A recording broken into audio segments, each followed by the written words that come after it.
Hi everyone! I'd like to talk about sodium and potassium channels and whether they're open or closed or inactivated at different times during the neuron as it fires, as it sends its signal. All right.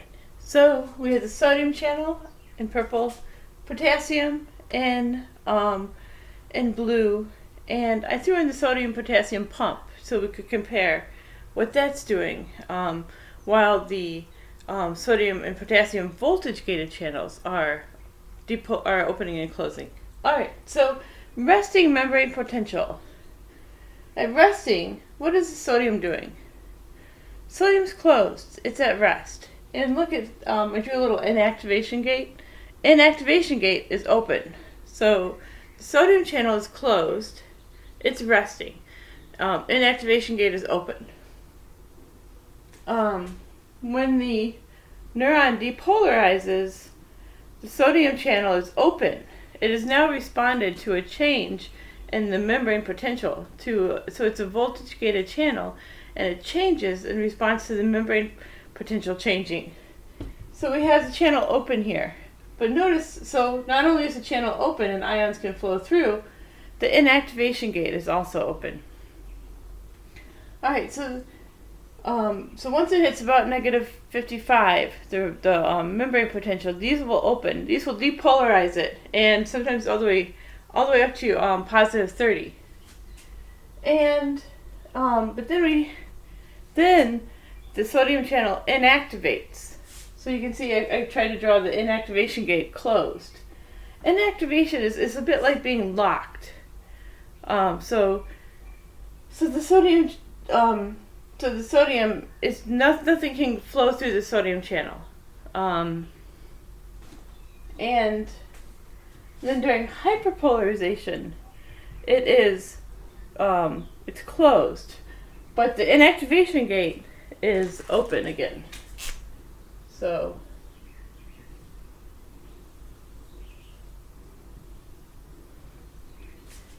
it's the same as that resting membrane potential. And this is significant because when it's at rest, it's waiting to be activated, right? But how about over here? And when the membrane is hyperpolarized and the sodium's closed, it's at the same position as when it's at resting membrane potential. So it could be activated. It's just that it takes more effort to get from -80 hyperpolarized to -55 threshold. Does that make sense? So we start off closed, waiting to be activated. We hit -55, it's activated, and it opens. Inactivation gate is also open, and the activation gate is open. And so the channel's open, sodium's flowing through, depolarizes the membrane, and then during repolarization, we've come up and we're going back down. During repolarization, the inactivation gate locks. It closes. Inactivation gate is closed. It's basically locked, like a locked door. I can't open that locked door. And then during hyperpolarization, the channel is closed, but the inactivation gate is open, so we could activate it. So it's closed, but it has the potential to be activated. We just need an extra strong stimulus. Alright, so that's sodium. Let's take a look at potassium. We have potassium in blue. We start off closed. So at resting membrane potential, both the sodium and the potassium are closed. During depolarization, potassium stays closed.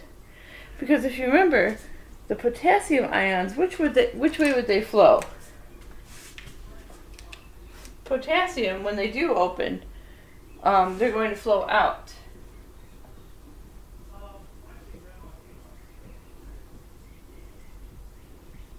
Potassium flows out. And for sodium, when the sodium channels are open, remember sodium flows in.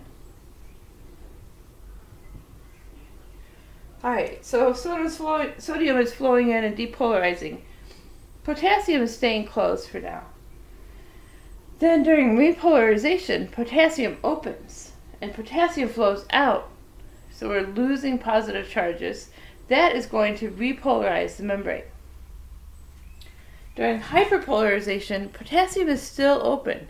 And that's what brings that little dip down to negative 80 millivolts. So here, even though the potassium is open, we could still stimulate the nerve because the sodiums are closed. Now, as far as absolute and relative refractory, what really matters for that is what are the sodium channels doing. So, if the sodium channels are open, let's pause for a second. I like to think of stimulating the nerve cell as a little bit like opening the door to a store. Have you ever opened the door to a store and you open it, goes ding, so the people behind the counter know that you're there. And so I think it's a nerve cell similar to that. We want to get the ding. That's the stimulus for the nerve cell. So when I open the door, it goes ding. Now, under what situations can I not get the ding? If the door is locked, I can pull, but I won't be able to open it, so I won't get the ding. So when the sodium are locked, I can't get the ding. It's just like a locked door to a store. I can't stimulate them when they're locked. But there's another situation. What if someone is chatting with someone else and they're holding the door open as they chat? That door is already open. So am I going to get the ding when I walk in? I'm not, right? Because I'm not actually opening the door myself. So here, when the sodium channels are already open, we can't re-stimulate them. They're already stimulated. We call this the absolute refractory period, when we have open or inactivated channels. These are the two situations in which we get an absolute refractory. So it's like in a store. You're not going to get the ding if the door is already open. You're not going to get the ding if the door is locked and you can't get in. So in a nerve cell, you're not going to get re-stimulation of the nerve while the sodium channels are open or while the sodium channels are locked. Now when it's hyperpolarized, that's a little bit like someone leaning against the door and you're trying to push it open. You may be able to push it open, right? But you have to push extra hard. So it's the nerve cell is hyperpolarized. It goes down to negative 80. So is it going to be easier to go from negative 80 to negative 55 or negative 70 to negative 55? It takes more effort to go from negative 80 to negative 55, right? So this is this is starting at negative 80 and it needs to go to negative 55. Whereas when we're just starting at resting membrane potential, we're starting at negative 70 and we need to go to negative 55. So hyperpolarized, we can re-stimulate the nerve. It just takes extra effort.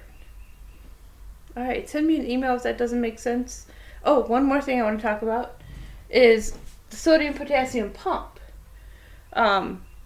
You won't find this in the same question as the other questions on the exam, but it's an interesting point to consider.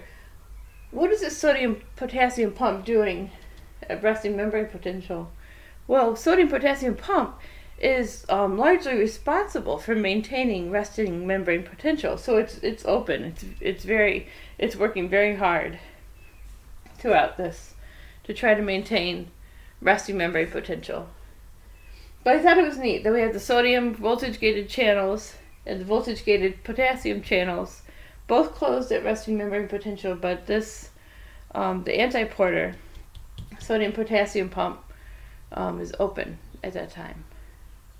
Alright, so that's sodium-potassium pumps, or sodium-potassium voltage-gated channels for the most part, at different stages of nerve transmission, and also absolute and relative refractory periods. Thanks for watching. Goodbye.